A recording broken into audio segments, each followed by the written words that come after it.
बिस्मिल्लाहिर्रहमानिर्रहीम। अस्सलाम वालेकुम। Welcome back to my new video. Business math for ICom part 1 book Shahid Jamal की फ़ॉलो कर रहे हैं। चैप्टर नंबर 2 कंटिन्यू है, ratio, proportion and percentage. Exercise number 2 का क्वेश्चन नंबर 2.42 है।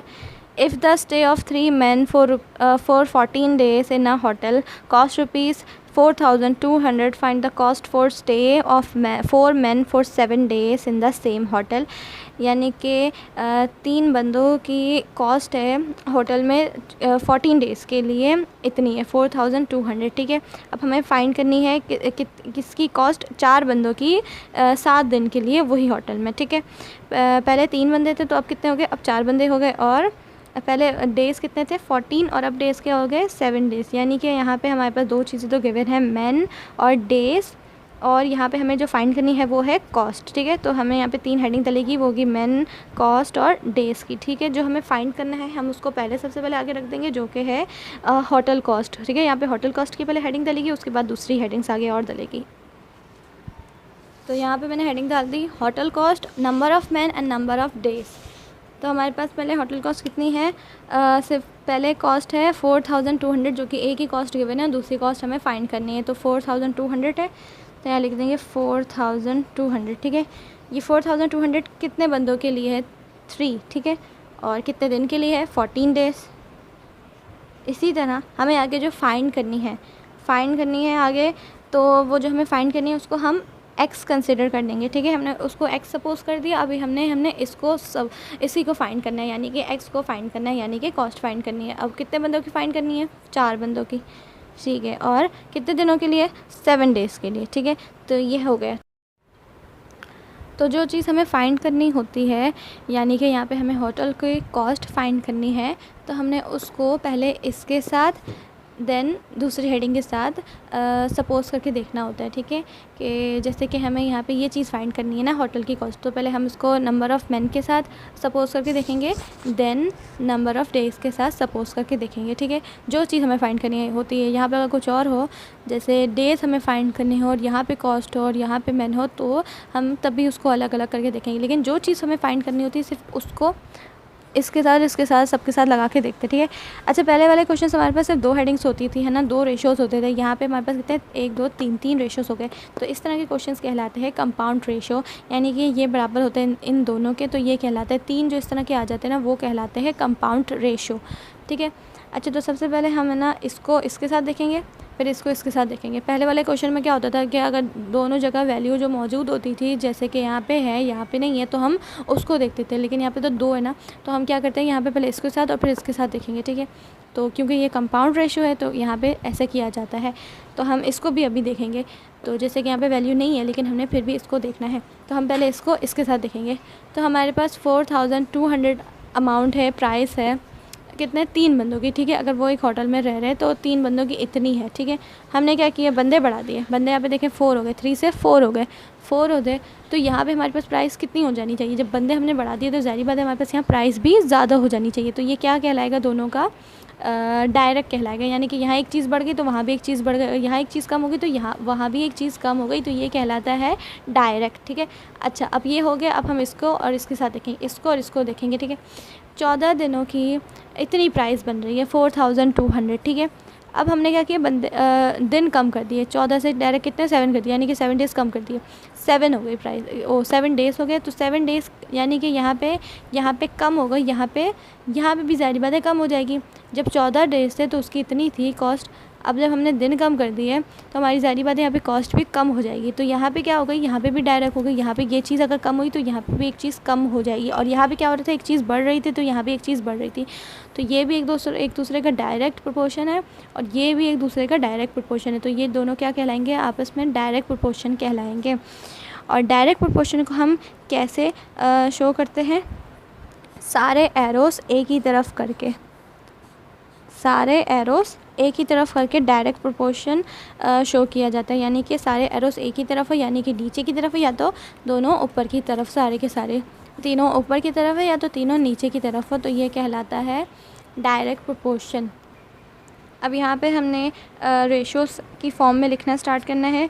तो जो चीज़ हमें फ़ाइंड करनी है, जो कि x को हमें फ़ाइंड करना है, तो हम x से लेना स्टार्ट करेंगे वैल्यूज़ को। तो x किसका रेशो है, इसका 4200 का, ठीक है। हमने कर दिया x इज़ टू 4200, देन ये बराबर है इन सब के, तो इक्वल टू, अब हमने ये डायरेक्ट प्रोपोर्शन है। डायरेक्ट प्रोपोर्शन में क्या करते हैं कि नीचे से अगर वैल्यू लिए तो हर जगह नीचे से ही ली जाएगी। तो यहाँ भी हम लेंगे 4:3, जैसे 4:3, और ये क्या हो रहा है आपस में, ये दोनों मल्टीप्लाई हो रहा है। जब ये इसके बराबर है तो ये दोनों आपस में क्या है, ये दोनों मल्टीप्लाई हो रहे हैं। तो ये मल्टीप्लाई यहाँ से नीचे से लिया, यहाँ से नीचे से लिए, तो यहाँ भी नीचे से लेंगे, तो 7:14, ठीक है, 7:14। अब ये जो इस टू को हम कैसे लिख सकते हैं, अपॉन में भी लिख सकते हैं। तो ये हो गया 4200, x अपॉन 4200 इक्वल 4/3, और ये मल्टीप्लाई का साइन वैसे ही रहा, और ये 7/14, ठीक है। अब क्या होगा, पहले ये आपस में मल्टीप्लाई करेंगे इनको, देन यहाँ पे जो वैल्यू आएगी वो करेंगे, यानी कि ये x अपॉन 4200 तो ऐसे ही रहा, इक्वल टू, अब इसको मल्टीप्लाई करेंगे। तो यहाँ पे पहले 4 को 7 से मल्टीप्लाई करेंगे, देन 3 को 14 के साथ, ठीक है।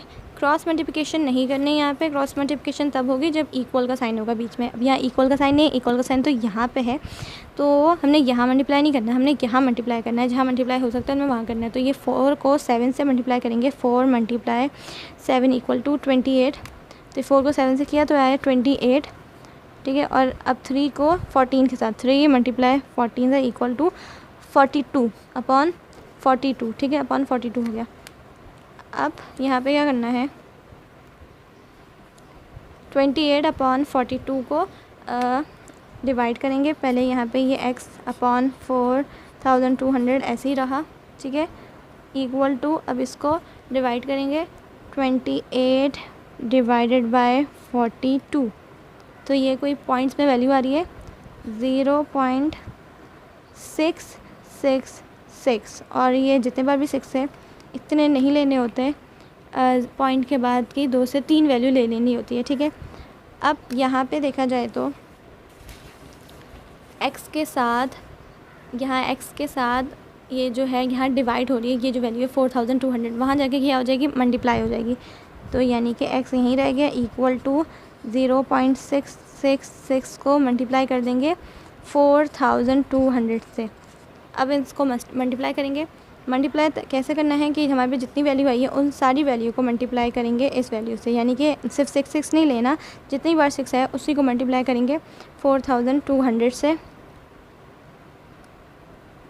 तो यार ये 2800, तो यहाँ लिख रही हूँ मैं, x की वैल्यू आ रही है 2800, यानी कि हमारे पास होटल की जो कॉस्ट आ रही है वो आ रही है 2800, 4 बंदों की 7 दिन के लिए, ठीक है।